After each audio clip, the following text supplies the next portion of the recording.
പലതരം ചമ്മന്തികൾ. ദോശ, ഇഡലി, വട, കപ്പ എന്ന് വേണ്ട ബിരിയാണിയുടെ കൂടെ വരെ മാച്ച് ആകുന്ന ചമ്മന്തികൾ. അമേരിക്കൻ നാടൻ അവിയലിൻ്റെ പുതിയ സീരീസ്. ഇന്ന് ഞാൻ കാണിക്കാൻ പോകുന്നത് ഒരു ഉള്ളി ചമ്മന്തിയാണ്. ഉള്ളിയും വറ്റൽമുളകും വെച്ച് അരച്ചെടുത്ത ഒരു ചമ്മന്തിയാണിത്. നമ്മുടെ ദോശയ്ക്കും ഇഡ്ഡലിക്കും ഒക്കെ നമുക്ക് വളരെ ടേസ്റ്റി ആയിട്ടും ഈസി ആയിട്ടും ഉണ്ടാക്കാൻ പറ്റിയ ഒരു ചമ്മന്തിയാണ് ഈ റെസിപ്പി. എങ്ങനെയാണ് ഉണ്ടാക്കുന്നതെന്ന് നമുക്ക് നോക്കാം. ആദ്യം ഒരു ചീനച്ചട്ടി എടുക്കുക, അതിലേക്ക് കുറച്ച് വെളിച്ചെണ്ണ ഒഴിച്ചു കൊടുക്കാം. അപ്പം ഈ ചമ്മന്തി വെളിച്ചെണ്ണയിൽ ഉണ്ടാക്കുന്നതാണ് എപ്പോഴും ടേസ്റ്റ് കൂടുതൽ. അതിനുശേഷം ഞാനൊരു 20 ചെറിയ ഉള്ളി ചെറുതായിട്ട് അരിഞ്ഞതാണ് ചേർത്ത് കൊടുക്കുന്നത്. എന്നിട്ട് നമുക്കിതൊന്ന് വഴറ്റിയെടുക്കുക. നന്നായിട്ടൊന്ന് വഴറ്റിയെടുക്കുക ഈ ചെറിയ ഉള്ളി. നമുക്ക് സവാള വേണമെങ്കിലും ചെറിയ ഉള്ളിക്ക് പകരം ഇടാം. പക്ഷെ എല്ലാവർക്കും അറിയാമല്ലോ, ചെറിയ ഉള്ളിയാണ് നമുക്ക് എപ്പോഴും ടേസ്റ്റ് കൂടുതൽ. അതിനാണ് ഞാൻ ചെറിയ ഉള്ളി എടുക്കുന്നത്. നമുക്ക് എളുപ്പത്തിൽ ചെയ്യണമെങ്കിൽ സവാള മുറിച്ചിട്ടാലും മതി. എന്നിട്ട് നമുക്ക് കുറച്ച് ഉപ്പും കൂടെ ചേർത്ത് കൊടുക്കണം. എന്നിട്ട് വീണ്ടും ഒന്ന് വഴറ്റിയെടുക്കുക.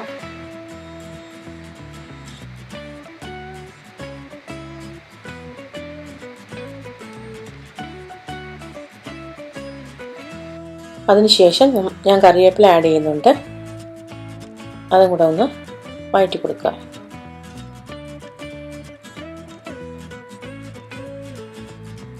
നല്ല മൂത്ത് വരുന്ന വരെ നമുക്കൊന്ന് വഴറ്റി കൊടുക്കാം.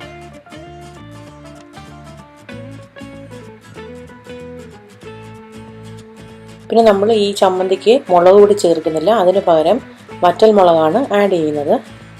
അപ്പം ഞാനിവിടെ ഒരു 5 വറ്റൽമുളക് ഇതിലേക്ക് ആഡ് ചെയ്ത് കൊടുക്കുന്നുണ്ട്. നമ്മുടെ എരിവിനനുസരിച്ച് നമുക്ക് വറ്റൽമുളക് ആഡ് ചെയ്യാം. കൂടുതൽ എരിവ് വേണ്ടവർക്ക് 1 or 2 കൂടി ആഡ് ചെയ്ത് കൊടുക്കാം. എന്നിട്ട് അതും ചേർത്തൊന്ന് വഴറ്റി കൊടുക്കുക.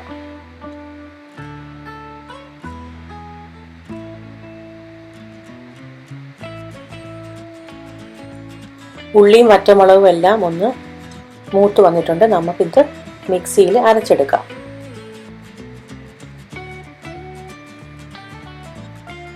അപ്പം ഞാൻ മിക്സിയിൽ എടുത്ത് വെച്ചിട്ടുണ്ട്.